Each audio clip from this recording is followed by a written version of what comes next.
Russell Vought made a devastating miscalculation by smirking at Representative Jasmine Crockett during a Senate Budget Committee proceeding, subsequently spending the next 2 hours discovering that arrogance provides poor shelter against hard evidence.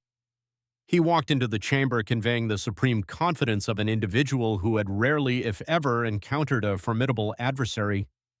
Having previously served as the director of the Office of Management and Budget under Trump, he stands as a primary author of Project 2025, a sweeping 920-page manifesto designed to restructure the federal government in an authoritarian fashion.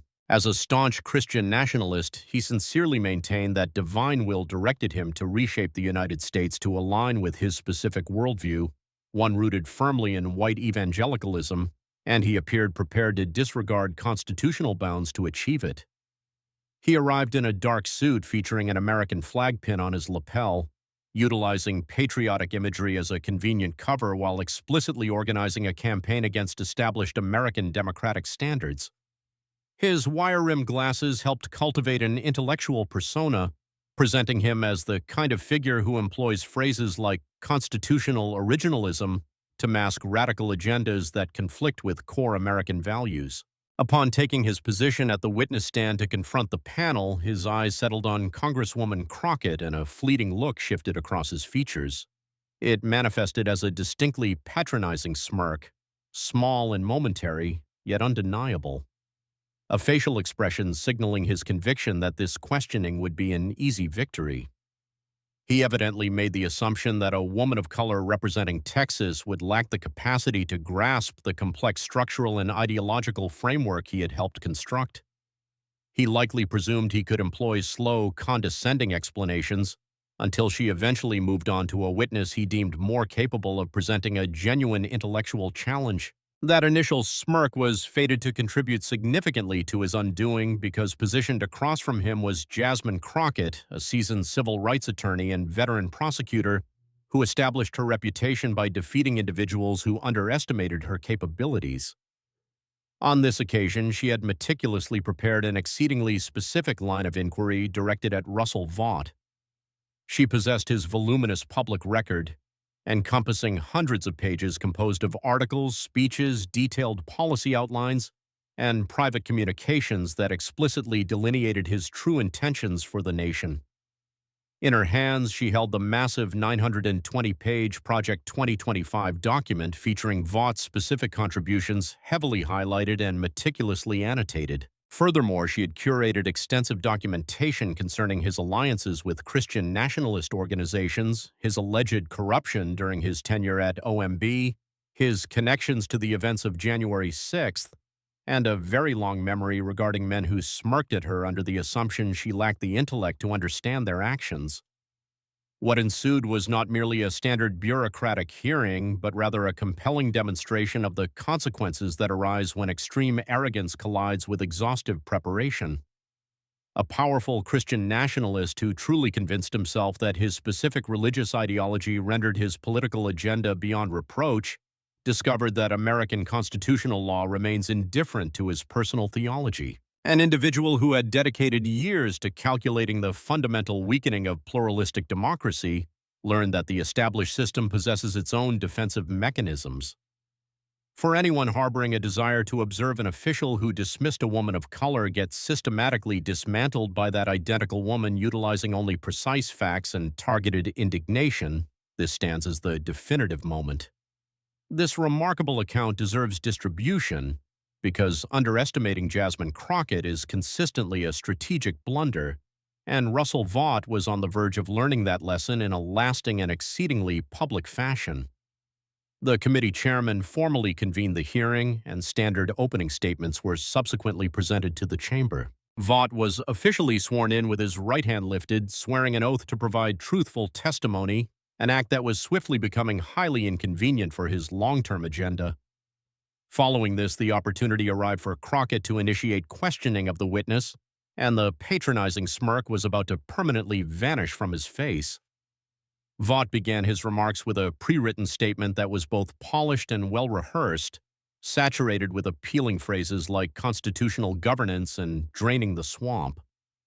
These are carefully selected political buzzwords designed to resonate with conservative media audiences but imply a much darker reality for pluralistic democracy when one actually studies the underlying policy documents. Upon Vaught's conclusion, the chairman acknowledged Crockett and allotted her 15 minutes to speak.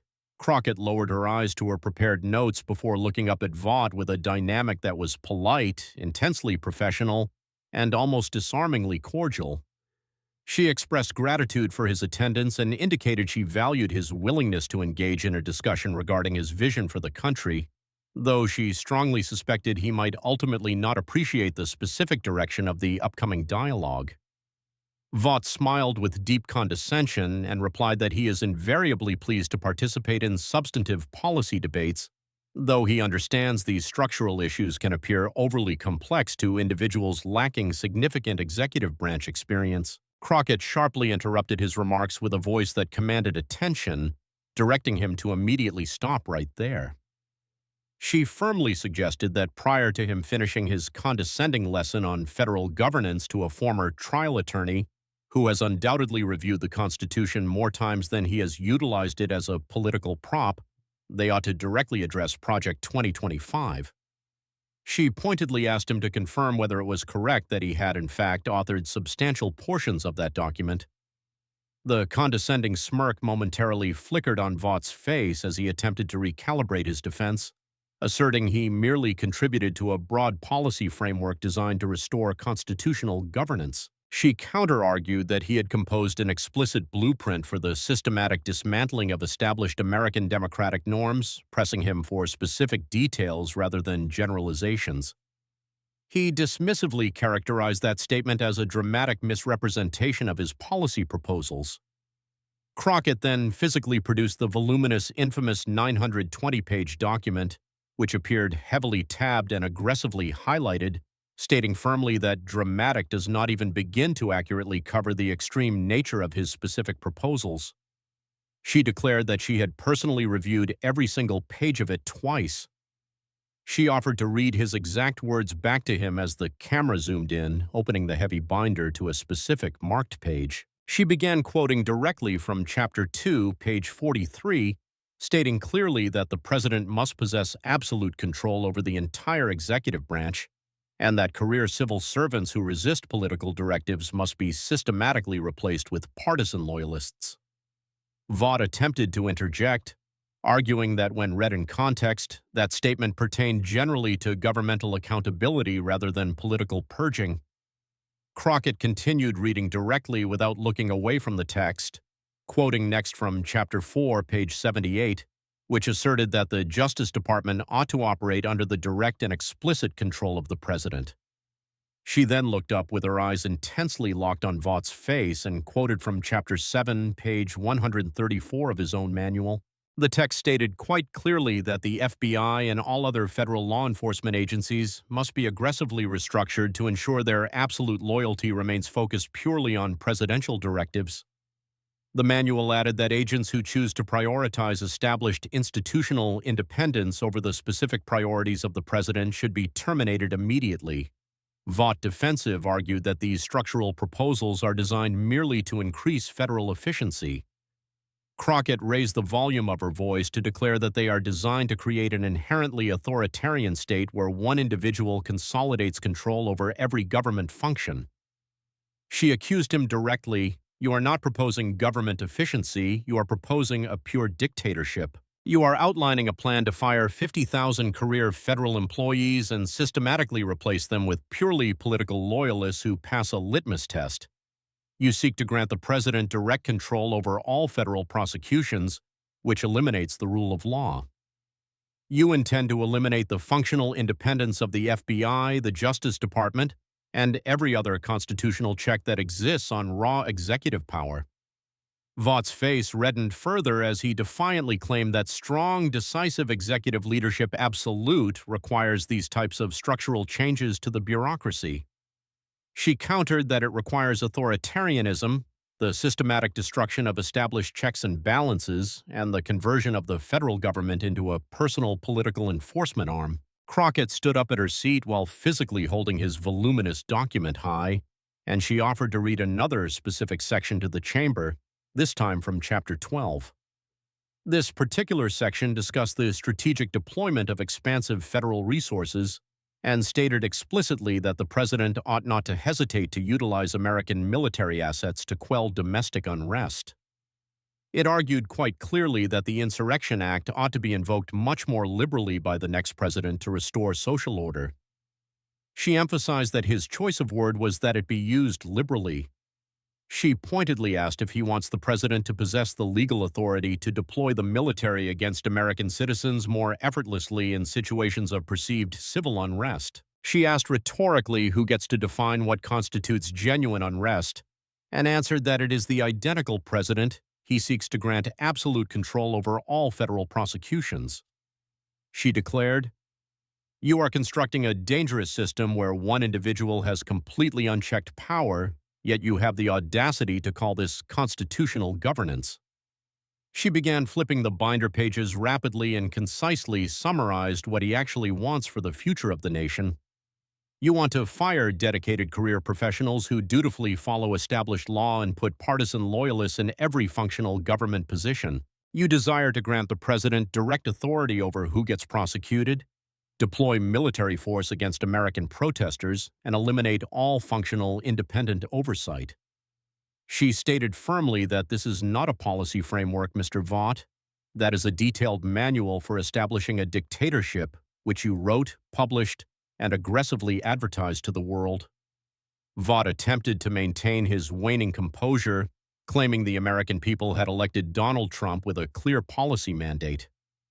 Crockett immediately reminded him that Trump lost the 2020 election and is consequently not the president any longer, yet you constructed this extreme document anyway. You authored it as an explicit blueprint for the next Republican president to utilize. You are actively planning a massive political purge of the entire federal government, the complete end to essential judicial independence, and the domestic deployment of powerful military force, all while carefully wrapping this radical agenda in constitutional terminology. Crockett returned to her seat, but her intense prosecutorial focus did not diminish at all. She rhetorically asked if he knew what the Founding Fathers feared most above all else, which was a singular leader operating with unchecked power.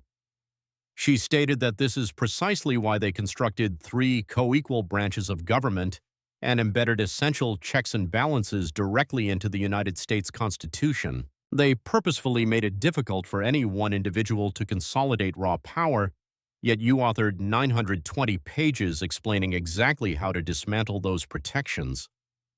She looked directly at him with a penetrating gaze and stated, he walked into this chamber smirking, operating under the assumption that she would not have bothered to read this manual or understood his complex proposals. But I did read every single page, Mr. Vought, and I understand perfectly what you intend to do to this country. You are attempting to end pluralistic American democracy as we know it and replace it with a functioning authoritarian system where a revered leader possesses absolute control over the state. The hearing room was completely silent. Comment authoritarian below if you believe the details of Project 2025 represent a direct threat to American democracy, because Mr. Vought meticulously wrote that threat down himself in painstaking detail. Vought attempted to desperately recover his waning composure during the exceedingly brief pause in questioning, sipping his water and nervously adjusting his wire-rimmed glasses. When Crockett initiated her next targeted line of questioning, he mistakenly thought he was prepared for the topic. She proposed discussing his personal ideology and noted that he has publicly described himself as a staunch Christian nationalist on numerous occasions. Vought seemed outwardly relieved to finally be moving on to what he deemed safer ground, explaining the standard definition that he believes the nation was established on fundamental Judeo-Christian principles. He stated quite clearly that he believes in returning America to its original foundational roots. She interpreted his statement directly. It means you believe that the federal government should possess the authority to actively enforce your specific religious views on the general public. So, she demanded, let us not employ comfortable euphemisms for what the ideology of Christian nationalism actually is in practice. I believe deeply in religious freedom, she asserted, but you seem to believe in freedom only for Christians who share your theology. She asked, let us be honest about what you are truly advocating. Crockett then physically produced another voluminous stack of documents containing dozens of articles, speeches, and various organizational literature connected to Vought. She identified a specific article he wrote for the publication American Greatness in 2021 entitled Reclaiming America's Christian Identity. She began quoting directly from his own writing, which explicitly claimed that America is a Christian nation that ought to be governed exclusively according to Christian principles. The direct quote continued that the secular drift of American institutions does not represent pluralism, but rather constitutes civilizational suicide. She looked up from the page and stated for the record, "You do not believe in religious pluralism, but rather you believe America ought to be governed purely as a Christian state." He defensive replied that he believes the specific founding principles were Christian in nature and have subsequently been abandoned. She sharply reminded him that the first 10 words of the First Amendment explicitly state, "Congress shall make no law respecting an establishment of religion." You are advocating for a violation of that amendment, yet he persisted, claiming he merely wants to restore Christian foundations to the law. She counter-argued that there were never specific Christian foundations for the federal government because the text of the Constitution itself does not mention God once. She cited the historic Treaty of Tripoli, signed by early American leaders, which explicitly states that the government of the United States is not in any sense founded upon the Christian religion. This treaty was signed by founding fathers who were exceedingly clear that America was not a Christian nation in terms of its specific governance. Crockett then pulled out more documentation, including a transcript of a speech he gave at the Family Research Council in 2022. She quoted him saying directly, "Muslims are fundamentally incompatible with American values and their faith cannot coexist with constitutional governance." She emphasized, "Those were your exact words, Mr. Vought," stating publicly that you believe individuals who practice the Muslim faith cannot be real Americans. Vaught's jaw visibly tightened as he defiantly claimed that fundamental Islamic theology is, in fact, incompatible with the American Constitution. She rhetorically asked if he meant the Constitution that explicitly states, "No religious test shall ever be required as a qualification to any office or public trust," or if we are discussing a different Constitution that only applies to Christians. He insisted that Islamic and Western values are fundamentally different, and she noted that he clearly wants to utilize government power to enforce his specific values over others. That is not an example of religious freedom, Mr. Vought. That is a prime example of religious supremacy. Crockett stood up again with papers in hand to read more of his own words from a 2023 podcast interview he had participated in. He had stated on the record that the separation of church and state is a fabrication created by secular activists to weaken the nation. He claimed the founders never intended for the government to be divorced from fundamental Christian principles and that leaders consequently need to legislate biblical morality. She set the document down on the table and asked rhetorically whose specific interpretation of biblical morality he wants the federal government to actively legislate. Is it yours, your specific denominations, or the interpretation of your political allies? He responded that the American people decide these matters through their elected representatives. She firmly reminded him, "The American people include millions of Muslims, Jews, Hindus, Buddhists, atheists, and many other groups. But you do not want them to possess equal say because you want your specific Christian values prioritized and privileged over everyone else's values." Crockett then produced an actual pocket constitution from her jacket and cited Article 6, Clause 3 to the witness. It states, "No religious test shall ever be required as a qualification to any office or public trust under the United States." The founders, many of whom were personally fleeing religious persecution, explicitly said that your specific religion does not matter one bit for government service. She walked closer to the witness table and cited the First Amendment regarding the establishment of religion again. "Do you understand why they wrote that?" she demanded. "They wrote it because they had personally seen what happens when government power and religious power merge together. They had witnessed theocracy, endless religious wars, and people executed for believing the wrong theological things. The founders firmly said, 'Not here and not in America.'" Vought attempted to respond that the founding fathers were themselves Christian men. She countered that while many were, they purposefully wrote a constitution that does not mention Christianity one single time. They had every available opportunity to establish Christianity as the official state religion of the nation, but they specifically chose not to do so. They purposefully wrote the separation of church and state into the founding document because they deeply understood that theocracy ultimately destroys both religion and government. Crockett's voice rose with controlled fury as she noted he calls himself a constitutional conservative. Yet you want to violate the Constitution's most fundamental established principles by demanding religious tests for office and state-enforced theology on the populace. That is not conservatism, Mr. Vought.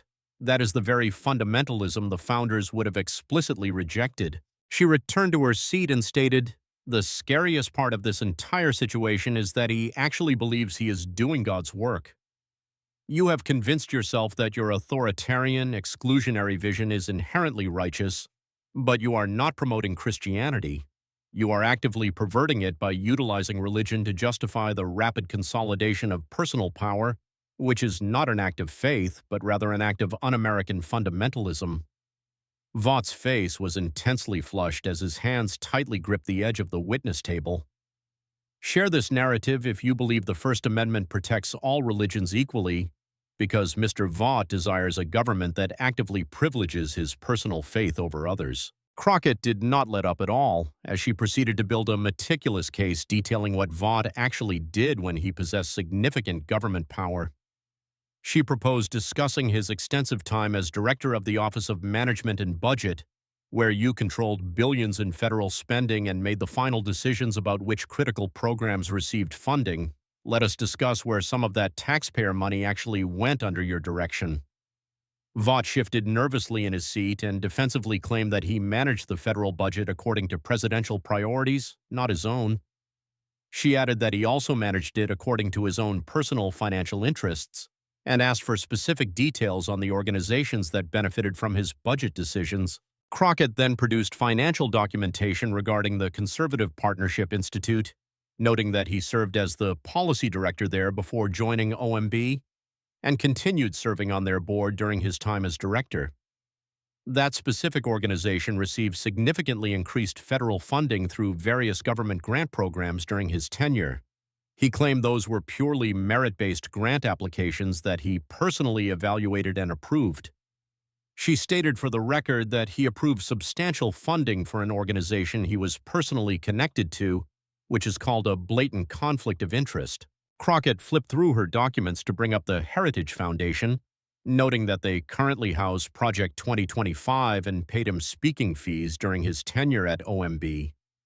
During that same period, Heritage-affiliated programs received preferential treatment and funding increases in the federal budget process. He defensively argued that Heritage is a respected, established policy organization. She counter-argued that he had obvious personal ties and consequently could not remain objective about funding organizations that actively pay him. She pulled out files on the Family Research Council and the Center for Renewing America, listing these as organizations he actively worked with or founded that saw highly favorable budget treatment. Vought tried to interrupt, but Crockett kept going with her detailed list. She then listed America First Legal and the Claremont Institute as other organizations he was affiliated with that directly benefited from his specific decisions at OMB. She accused him directly. You utilized your powerful government position to build and fund a vast network of conservative organizations that now currently employ you. He claimed those organizations provide valuable policy analysis for the country. She called it textbook corruption, where he directed public resources to his allies who then immediately hired him. That is the Washington revolving door on steroids, she declared. Crockett stood up to explain this concept clearly for the viewers at home. When you are a high-ranking government official, you're supposed to serve the public interest, not your own personal financial interest.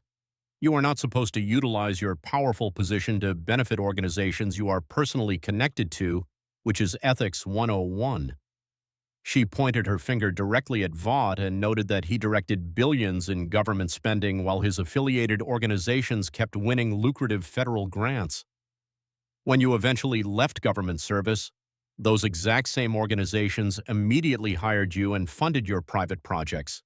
You utilized taxpayer money to build your own personal political infrastructure. He defensive claimed he always disclosed his organizational affiliations to ethics officials. She argued that simple disclosure is not nearly enough and that he absolute should have recused himself from any decisions affecting organizations he was part of. Crockett sat down but remained intense in her focus. You talk constantly about draining the swamp, she noted, but you in fact were the swamp. You utilized government power to enrich your personal network and then wrote a manual for the next president to do the identical thing. That is not an example of reforming government. That is an example of capturing government for your own personal and political purposes. She looked directly at the camera and asked viewers to tag someone who believes that government officials should not utilize their powerful positions for personal financial benefit. The hearing had been going on continuously for over an hour, and Vought looked visibly worn down by the intense questioning. The initial arrogant smirk was long gone, replaced entirely with a posture of sullen defensiveness. But Crockett was not finished yet. She brought up Schedule F, calling it his specific creation and demanding that he explain it to the chamber. Vought seemed to welcome the chance to defend something he was proud of constructing. He explained the technical details, that Schedule F would reclassify certain career employees in policymaking positions, effectively making them at-will employees accountable purely to the president. She immediately translated that bureaucratic language to mean that the president could summarily fire 50,000 dedicated career civil servants and replace them with political loyalists. Let us stop using comfortable bureaucratic language to hide the reality of what you are truly proposing to do. He defensive argued that federal workers in policymaking positions should be accountable to elected leadership, not insulated from them. She countered, they are accountable to the Constitution and the established law, not the personal whims of a politician. Crockett then produced expert testimony from the National Academy of Public Administration regarding the proposal. They concluded that Schedule F would effectively end merit-based civil service in the United States and dangerously politicize federal agencies. It would construct a system where vital expertise is systematically replaced by blind loyalty to a party. She emphasized that this analysis is from nonpartisan, respected experts. He dismissively claimed they are merely defending an entrenched bureaucracy that naturally resists any change. She said, they are defending competence and the fundamental idea that the government should be run by people who know what they are doing. Crockett began pacing the chamber as she gave specific examples of who would be fired under Vaught's plan. Scientists at the CDC, intelligence analysts, and independent inspectors general could all be terminated for not appearing sufficiently loyal to the president's political agenda. He defensive claimed they would all be replaced by qualified individuals who merely share the president's vision. She asked targetedly if qualified meant having the right political connections in Washington. She pulled out testimony from Dr. Anthony Fauci regarding what a policy like Schedule F would mean for public health and national crises. He testified that if career scientists could be summarily fired for providing advice that contradicting political preferences, there would consequently be no credible government response to a crisis. Political appointees would merely tell the public what the president wants to hear, and people would die. She looked intensely at Vought and asked how many Americans would have died during the COVID-19 pandemic if Trump could have immediately fired CDC scientists for telling the truth about the virus. How many American deaths is your loyalty purge worth to you, Mr. Vought? He replied that medical professionals would still be bound by established professional standards, regardless of who employed them. She noted that they would remain bound by those standards unless those standards conflict with presidential politics, then they get fired. Crockett stood up and walked directly in front of the witness table. You want to purge 50,000 career professionals who have served dutifully under presidents of both political parties. You desire to replace them with political operatives whose only genuine qualification is their absolute loyalty to one singular person. She shook her head and said, that is not an example of reform, that is authoritarianism. That is exactly how democracies become dictatorships. You purge the experienced people who actually know how government works and replace them with obedient yes men. Vaught's voice was tight with anger as he claimed that strong executive authority, absolute, requires people who can effectively tell the president when they are wrong without fear of termination. She countered that he does not want strong executive leaders, but rather dictators who are surrounded by weak sycophants. She returned to her seat and advised viewers to commenting to protect the civil service. Crockett took a breath and shuffled her papers on the table, deliberately changing her facial expression to one of cold, calculating prosecutorial focus. She proposed discussing the events of January 6, 2021, targetedly asking him where he was physically that day.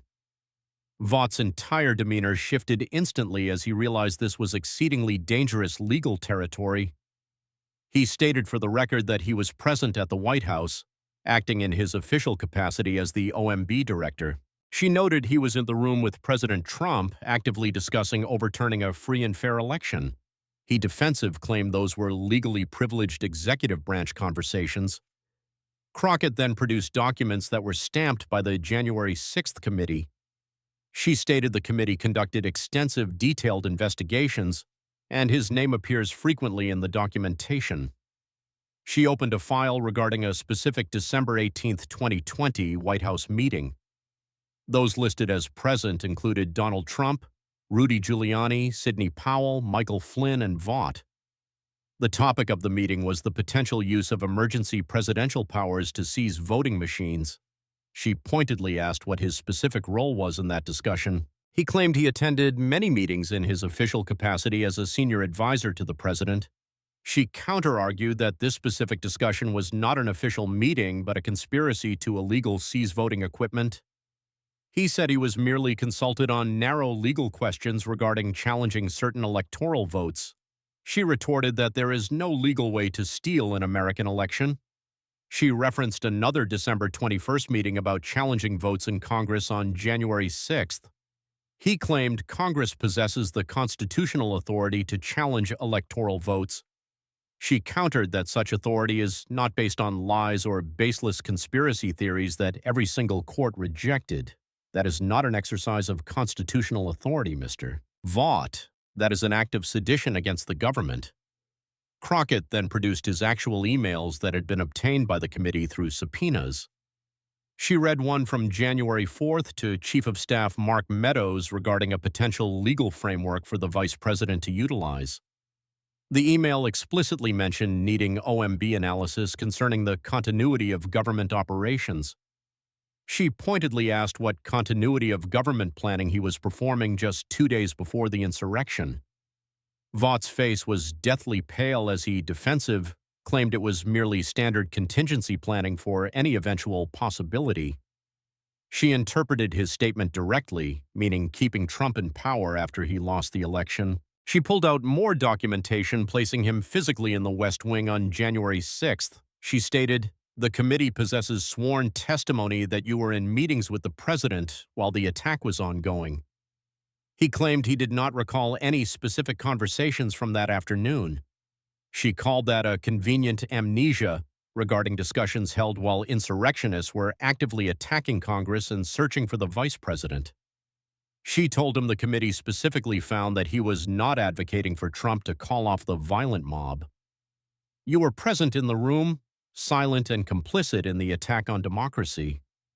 He defensive claimed he had no personal control over the crowd, but she noted he possessed direct access and could have publicly called for the National Guard to intervene. "Instead, you sat there while democracy was under attack." Crockett leaned forward and noted for the record that he refused to testify when subpoenaed by the committee, citing presidential privilege. "You asserted executive privilege. However, you do not possess executive privilege to hide potential criminal liability." She continued, "If you had testified under oath, you would have been forced to admit participating in an attempted coup, so you refused to cooperate with the investigation." Crockett concluded, "Just as you are refusing to give straight answers to this committee right now." The hearing room was completely riveted with every single camera locked on Vaught's visibly agitated face. Share this if you believe everyone involved in planning the events of January 6th ought to be held fully accountable for their actions. Crockett sat back and took a measured sip of water to compose herself. When she spoke again, her voice was calm, steady, and intensely methodical. Mr. Vought, we have covered Project 2025, Christian Nationalism, OMB Corruption, Schedule F, and January 6th, she added. These might appear to be separate, unrelated issues to some, but they are all integral parts of one comprehensive plan.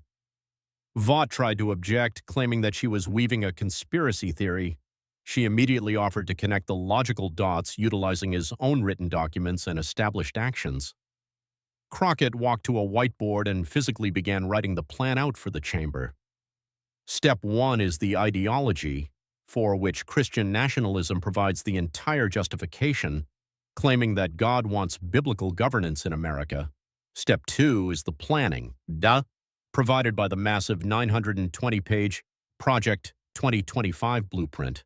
Step 3 is the implementation mechanism provided by Schedule F, which allows the purging of career civil servants. She wrote these steps on the board for the viewers. Step 4 is the funding provided by the OMB corruption directing public funds to his private network of allies.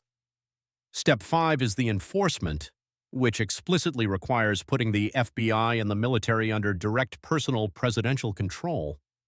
Step 6 is the contingency planning, shown by the events of January 6th and the proven willingness to illegal overturn election results when they don't go your way. Crockett turned to face Vought directly to summarize her point. This is not separate scandals. This is one comprehensive plan to end American democracy as we know it. You have personally developed the ideology, written the blueprint, created the mechanism for the political purge, and planned the enforcement capability. She walked toward him and stated directly, "The only thing missing is a president who is willing to implement it." She added, "That is what Project 2025 is really for, Mr. Vought. It is waiting patiently for the next Republican president so you can hand them this detailed manual on how to become a dictator." Vought gripped the edge of the table tightly and accused her of being paranoid. She calmly replied that he is the one who wrote it and published it, so the only paranoia is in thinking he won't do exactly what he says he wants to do. Crockett returned to the board and pointed decisively at what she had written. She declared, "This is the blueprint for American fascism, comprising ideology, planning, purge mechanisms, funding, enforcement, and violence. You have built every singular component and written it down for the world to see," she added. "You want America to trust that you are proposing standard conservative governance, but you are proposing the final end of pluralistic democracy. We can read, Mr. Vought, and we can connect the distinct dots." She walked back to her seat but remained standing. Defend democracy. If you believe we should take authoritarians seriously when they tell us their plans. The hearing had been proceeding continuously for nearly 3 hours, and Vought looked totally exhausted and defeated. The initial arrogant smirk was a distant memory as he sat hunched over at the witness table, appearing completely trapped by his own words. Crockett looked at him for a long, powerful moment and then spoke quietly. "Mr. Vought, I want to go back to the very beginning of this hearing, if you don't mind. Do you remember how you looked at me when you first sat down at that table?" Vought said nothing in response. "You smirked at me like I was beneath you and could not possibly understand your sophisticated intellectual theories. You thought that a black woman from Texas was no match for a man possessing your vast credentials." She paused for dramatic effect and asked pointedly, "Are you still smirking now, Mr. Vought?" The room was absolutely silent. "Let me tell you what I see when I look at you," she asserted. "I see a man who wrapped deeply authoritarian ambitions in comfortable religious language. I see a man who wrote a detailed manual for establishing a dictatorship and had the audacity to call it constitutional governance. I see a man who planned to purge the government of experienced professionals, participated in an attempted coup, and utilized government power to enrich his own political network." Crockett walked closer to the witness table again. "You thought I would not do my homework, or that I would be intimidated by your credentials and background. You thought I would ask you softball, standard questions. You were undeniably wrong." Crockett pulled out her voluminous pages of detailed notes one last time. I have read all of Project 2025, your published articles, your spending decisions, the technicalities of Schedule F, and the definitive findings of the January 6th committee. I know your plan better than you think I do, because you painstakingly wrote it down yourself. She set the stack of papers on the witness table in front of him. Every single quote and policy I have criticized today comes directly from your own words and actions. I have not mischaracterized anything. I have just read what you wrote. Vaught's final, desperate defense was that she took things out of context. She replied firmly, "I read the full context, Mr. Vought, and it actually makes it much worse." She added, "You cannot claim fairness when I am quoting you with precise accuracy." Crockett's voice rose to a final crescendo of fury as she noted, "You wanted to build a theocracy, and I am defending the Constitution of the United States.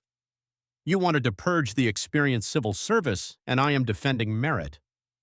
You wanted to concentrate raw power, and I am defending constitutional checks and balances." She turned decisively to the camera and asked, "Who is on the right side of established American values?" She looked back at Vought one last time. "The saddest part is that you actually deeply believe you are righteous. You have convinced yourself that your authoritarian vision is godly. You have drunk your own Kool-Aid so completely that you cannot see how utterly un-American your proposals truly are." Crockett walked back toward her seat but did not sit down. "I want to speak directly to everyone watching this broadcast today. Mr. Vought represents a dangerous movement that has been building for many years. This is not the fringe anymore. It is a policy document published by the esteemed Heritage Foundation. It is waiting for a president who is willing to implement it." She pointed decisively at Vought. "This architect of American theocracy walked in here thinking he could dismiss me with a simple smirk. He thought the American people would not notice what he is actively planning for their future. But I noticed. I read your manual, Mr. Vought, and I exposed your plan using your own specific words against you." She finally sat down. "That was your critical mistake, Mr. Vought. Not that you developed this plan in the first place. Your mistake was underestimating the opposition and thinking that singular smirk would be enough to get you through." Crockett looked directly at him one final time and said with finality, "It wasn't." The hearing room immediately erupted in thunderous applause, and reporters began typing frantically to file their stories. This is what occurs when immense arrogance finally meets exhaustive accountability. The video clip of the exchange went viral across the internet before Vought even physically left the building. Hashtag Vought Exposed hit #1 on Twitter within 30 minutes of the conclusion. TikTok was instantly flooded with thousands of clips showing Crockett's systematic destruction of Vought. The initial smirk became iconic as the defining moment he looked at her with pure condescension before being methodically destroyed. Cable news networks played the clips on a continuous loop that evening. MSNBC performed a deep dive into the specifics of Project 2025, utilizing Crockett's hearing framework as the structure. Even Fox News could not completely ignore the impact of the testimony. But the real lasting impact was that Project 2025 penetrated mainstream American consciousness. Within 48 hours, it had become the single top Google search term in the country. People wanted to know exactly what this document said, and reporters found exactly what Crockett had described. The Heritage Foundation tried to defend it, but various media interviews went exceedingly poorly. Within a week, Heritage had stopped publicly defending Project 2025 altogether. Conservative organizations began quietly distancing themselves from the document. Vought himself became politically toxic, and organizations rapidly cut ties with him. The Conservative Partnership Institute announced he was taking a leave of absence effective immediately. The Center for Renewing America saw its organizational funding dry up. Speaking invitations disappeared as conferences suddenly could not find room on the agenda for him. The January 6th angle received renewed attention from federal prosecutors. Legal experts noted that his new congressional testimony could potentially be utilized in ongoing investigations. She had established a pattern of behavior consistent with an individual who knew they were participating in something wrong. Vought hired a seasoned criminal defense attorney, a move that spoke volumes to observers. Schedule F became politically radioactive to mainstream Republicans. Candidates were forced to navigate questions about Schedule F extremely carefully. Civil service unions found entirely new audiences for their warnings about politicization. The Christian nationalism angle sparked a serious national conversation regarding the role of religion in government. Various religious leaders started speaking out about how Vaught's vision was not, in fact, Christian in nature. Muslim American organizations highlighted the bigotry Vought had expressed in his writings. 6 months after the historic hearing, polls demonstrated that most Americans viewed Project 2025 exceedingly unfavorably. Vought attempted to rebuild his tarnished reputation, but instead became a political cautionary tale. "Don't be Russell" Vought became shorthand in Washington for not underestimating your opponent. Crockett became a national political figure and was cited as an example of effective congressional oversight. Law schools utilized the hearing as a valuable teaching tool. Young women viewed her as a powerful role model for demonstrating that thorough preparation defeats arrogance every time. A high school civics teacher utilized the hearing to teach students how to effectively hold power accountable. A student asked if Vought went to jail, and the teacher explained that wasn't the point of the hearing. The point is, she exposed what he was planning and made it impossible for him to implement it quietly. Another student noted that Vought embarrassed himself. That important conversation happened in classrooms across America. 1 year later, Russell Vought lived in a very different world than he had expected. He thought he would be remembered as an architect of national renewal, but he became a meme. He still possessed a small base of true believers, but he had lost the mainstream respectability required to shape actual policy. Crockett had stripped away his intellectual camouflage. She showed America exactly what he intended to do to the country, and America overwhelmingly rejected it. Enough people rejected it to render his dangerous plans politically toxic. That was Crockett's lasting gift to American democracy. She proved definitively that sunlight is the best disinfectant. She proved that preparation defeats arrogance every single time and that you should never smirk at Jasmine Crockett. Russell Vought learned that lesson the exceedingly hard way. If this account provided you with satisfaction, share it. If you believe we ought to take authoritarians seriously when they broadcast their intentions, share it. Drop a comment below regarding what scares you most about the specifics of Project 2025. Tag someone who believes that thorough preparation beats simple credentials. Share this with someone who needs to understand that authoritarian movements publish their plans in advance. Jasmine Crockett read all 920 pages, and Russell Vought will regret thinking she wouldn't bother. Be like Jasmine Crockett, do your homework, and never allow arrogance to go unchallenged.